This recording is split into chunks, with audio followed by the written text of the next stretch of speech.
Love true crime? Want more shocking stories like this? Hit subscribe and ring the bell to get notified of the latest twists and turns. Join us on True Crime Secrets for exclusive deep dives into the most mysterious and chilling cases. Don't miss a single moment. Subscribe now. The town of Cedar Ridge was the kind of place where doors stayed unlocked, neighbors waved from their porches, and children played freely in the streets. On the surface, it was a quiet, idyllic community where families came to escape the chaos of urban life. But on a cold November morning, that peaceful facade was shattered. It began with a single phone call to 9508, a neighbor, worried about the Smith family. No one had seen them in days. The curtains remained drawn, their car parked in the same spot it had been all week. The caller's voice trembled as they described the eerie silence coming from the house. A silence that felt wrong, unnerving, almost suffocating. Real Officer James Carter arrived. He knocked on the door, expecting to find nothing more than a misunderstanding or, at worst, a family who had left town without telling anyone. But when his calls went unanswered and no movement came from inside, he felt a cold unease settle over him. A decision was made to enter the house. What Carter and his team found inside defied explanation. The lights were off, the air heavy with an unshakable sense of dread. The once cozy home now felt frozen in time. Furniture untouched, a half-empty cup of coffee on the kitchen table, and a family of four whose lives had been extinguished in a way that no one in Cedar Ridge could have imagined. In the days that followed, the entire nation would come to learn the names of David Smith, his wife Laura, and their two children, Emma and Michael. They seemed like the perfect family. But as investigators dug deeper, they uncovered a truth so shocking, so meticulously hidden, that even those closest to David were left in disbelief. What could push a husband and father to commit such an unthinkable act? And what was he so desperate to conceal? The answers to these questions would unravel one of the most chilling cases in modern history. David Smith was a man who seemed to have everything.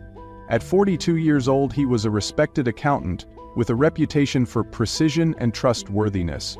His clients spoke highly of him, describing a man who was meticulous in his work and friendly in his demeanor.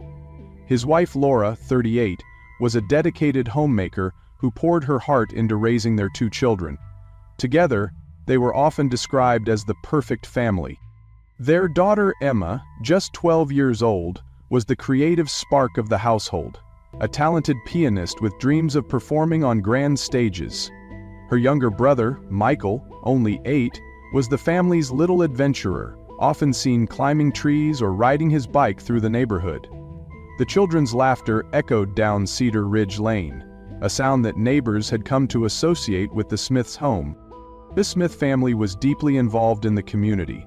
Laura organized bake sales for the local school and volunteered at the town library. David coached Michael's Little League team and often gave free tax advice to neighbors who needed help. Their presence was a cornerstone of the Cedar Ridge community, a family that others aspired to emulate.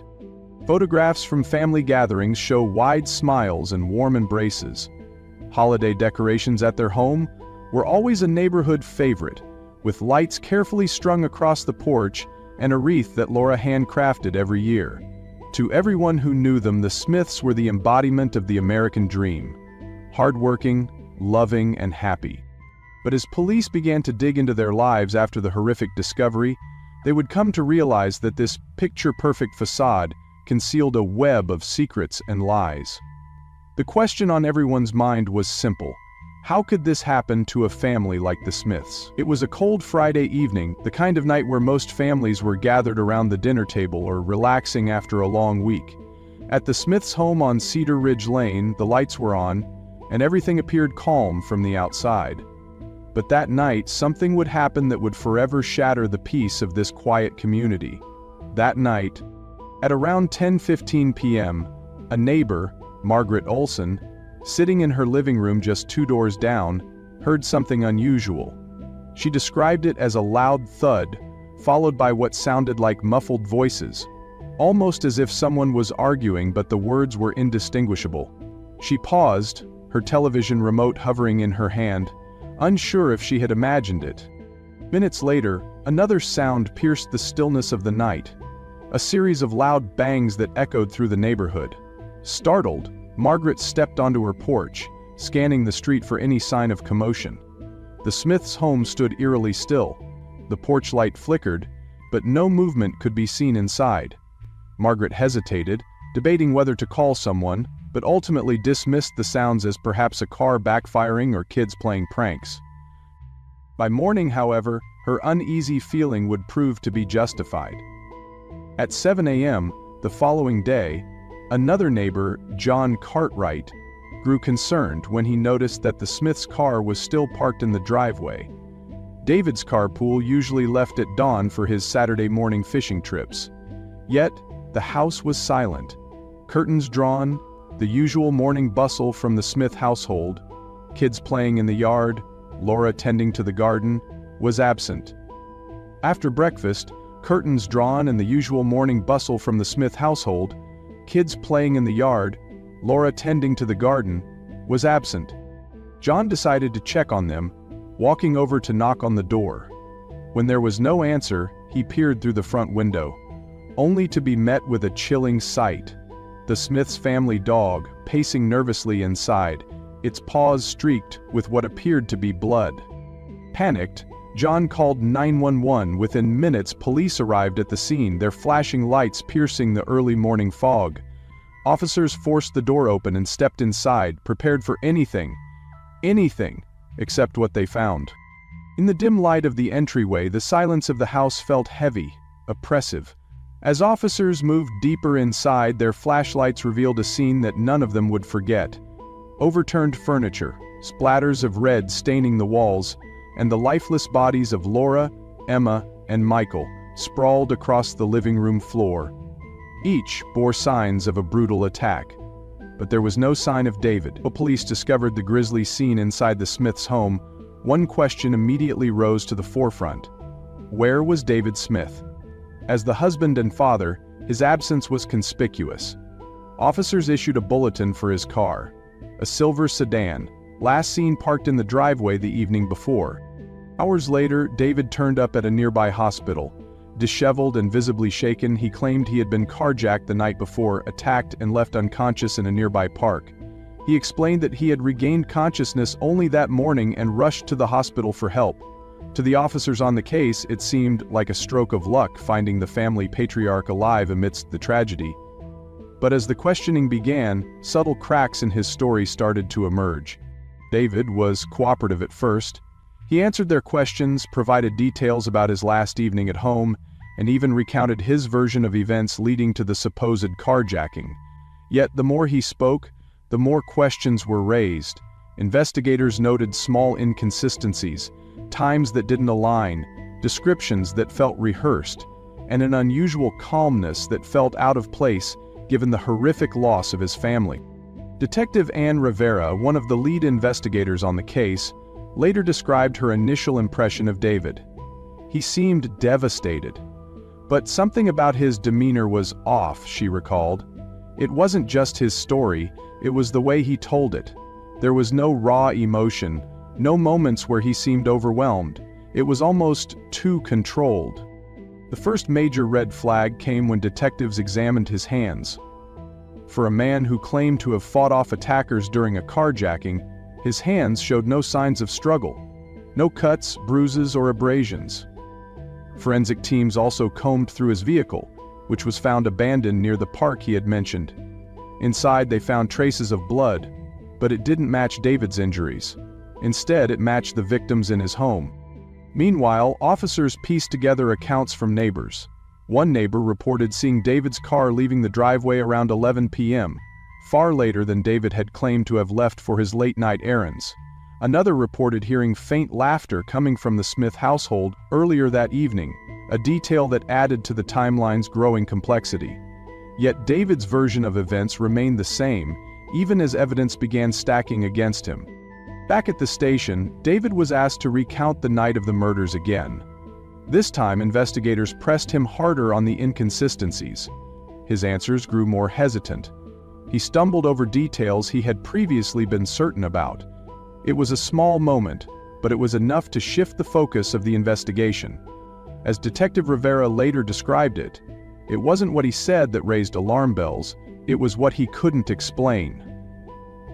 Just when investigators thought they had a grasp on the case, a search of David Smith's personal belongings shifted the investigation in an unexpected direction.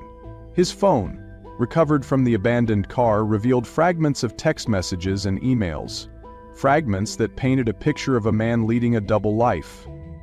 Detectives discovered a string of emails exchanged over several years with a woman named Julia Lang, a name that had never come up in David's accounts. The emails were cryptic but hinted at an intense and complicated relationship. In one, dated just a week before the murders, David wrote, "I'm almost done cleaning up my mess, will be free soon." The phrase sent chills down the investigators' spines. What mess was he referring to? And what did he mean by free?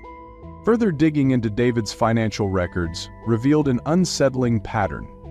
Over the past year, he had drained the family's savings account, transferring large sums to an account under Julia's name. He had also taken out a substantial life insurance policy on his wife and children, worth nearly $500,000. The policy had been signed and finalized just 6 months before the murders. As detectives pieced together the evidence, a disturbing motive began to emerge. David's idyllic family life was a facade, one that masked mounting debts, a failing business, and a desperate attempt to escape his reality. Julia Lang wasn't just an extramarital affair, she was a partner in his plans to start over. Plans that, investigators now suspected, involved eliminating his family entirely. But the most damning discovery came from surveillance footage recovered from a nearby gas station. At 10:43 p.m. on the night of the murders, David's silver sedan was captured pulling into the station. He stepped out, calm and composed, and purchased a bottle of lighter fluid and a pack of matches. He returned to his car, glanced around, and drove off in the direction of his home. This footage shattered David's alibi and placed him at the scene during the critical time frame. Detective Rivera recounted the moment she watched the footage for the first time. It was chilling. He wasn't panicked, he wasn't in a hurry, he was deliberate. It was as if he knew exactly what he was going to do when he got home. The timeline now aligned too perfectly. David leaves the gas station, heads home, and within an hour, neighbors hear the muffled screams and loud bangs. To further solidify their case, investigators searched David's laptop. There, hidden in a folder labeled Work Docs, they found a detailed document titled Final Plan. It listed step-by-step instructions, how to stage the carjacking, where to dispose of evidence, and even which streets to avoid detection. The document ended with a single line, "This is the only way." By now the evidence was overwhelming, but it raised an even darker question. How long had David been planning this? And more importantly, why had he decided that murder was the solution to his crumbling life? On the morning of May 15, 2023, detectives arrived at David Smith's office with a warrant for his arrest. David, who was seated at his desk, appeared calm as officers entered. He glanced at them, nodded, and without resistance placed his hands out to be cuffed. It was an eerie contrast to the gravity of the crimes he was accused of. Employees at the firm watched in stunned silence as their boss was led out of the building. For many, it was the first time they realized that the man they had worked beside for years was capable of such unthinkable actions. Outside, a crowd had already started to gather, drawn by whispers of his connection to the horrifying events that had rocked their town. News vans lined the street, cameras trained on David as he was placed in the back of a patrol car. The expression on his face was unreadable, neither remorseful nor defiant. It was as if he had already resigned himself to the inevitable. He had no intention of apologizing. He preferred to ruin his life. The case against David Smith moved swiftly. With the overwhelming evidence presented by investigators, the prosecution was confident they had an airtight case. The trial began in late August, and from the very first day, the courtroom was packed. Journalists, local residents, and even those who had no personal connection to the Smith family filled the gallery, eager to see the man whose actions had shattered an entire community. Prosecutor Emily Grant opened her case with a chilling recounting of the events leading up to the murders. She described the financial struggles that David had concealed from his wife, the affair with Julia Lang, and the cold, calculated steps he had taken to eliminate his family. This was no crime of passion, she stated. This was premeditated. This was planned. Her words hung heavy in the air, drawing gasps from the audience. But it was the testimony of Detective Rivera that truly silenced the room. She presented the damning surveillance footage of David at the gas station on the night of the murders, purchasing the lighter fluid and matches. She then revealed the contents of David's final plan document, reading aloud its chilling final line, "This is the only way." As she spoke, the camera panned to David, sitting motionless at the defense table, his gaze fixed on the floor. The defense, led by attorney Mark Wexler, argued that David's actions were the result of mental duress and financial desperation. Wexler claimed that David had never intended to harm his family and that the murders were a tragic accident caused by an emotional breakdown. But the evidence proved too strong to counter. The prosecution meticulously dismantled the defense's argument, presenting witness testimonies, forensic evidence, and a timeline of events that painted a clear picture of David's guilt. Throughout the trial, David's demeanor remained largely unchanged. He rarely spoke, except to occasionally confer with his lawyer. But his silence was broken when Julia Lang took the stand. Her testimony revealed the depth of their relationship and the promises David had made to her. "He told me we could have a fresh start," she said, her voice trembling. "He said it would all be over soon." Her words brought tears to the eyes of many in the courtroom and solidified the prosecution's case. The most dramatic moment of the trial came during David's confession, made after days of testimony and mounting pressure. Taking the stand against the advice of his lawyer, he admitted to the murders. "I thought it was the only way," he said, his voice flat and emotionless. "I was drowning. I couldn't see any other way out." His words, though shocking, failed to evoke sympathy.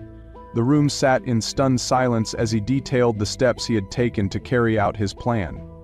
When he finished, the judge called for a recess, but the weight of his confession lingered long after the gavel struck.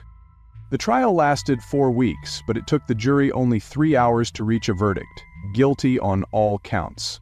The judge sentenced David Smith to life in prison without the possibility of parole, a sentence that brought some measure of closure to the grieving community. As David was led away in handcuffs, the courtroom erupted into a mix of applause and tears. For many it was the end of a nightmare. For others, it was a sobering reminder of the darkness that can hide behind even the most familiar faces. As the courtroom doors closed on David Smith, the echoes of his actions left a permanent scar on the community he once called home. The question lingers: how could a man so trusted, so loved, commit such unthinkable acts? Was it desperation, greed, or something else entirely? The story of the Smith family serves as a chilling reminder that the truth can often lie hidden, buried beneath carefully constructed facades. It urges us to question, to observe, and to never take the surface for granted. Perhaps there are lessons to be learned here. Or perhaps it's simply a tragedy with no answers. What do you think? Could anything have stopped David from taking this path? Were there warning signs that everyone missed? Share your thoughts in the comments below. We'd love to hear your perspective on this haunting case. If you found this story compelling, make sure to subscribe to our channel and turn on the notification bell. By doing so, you join a community of curious minds, dedicated to uncovering the truth behind humanity's darkest moments. Thank you for watching, and we'll see you next time for another story that demands to be told.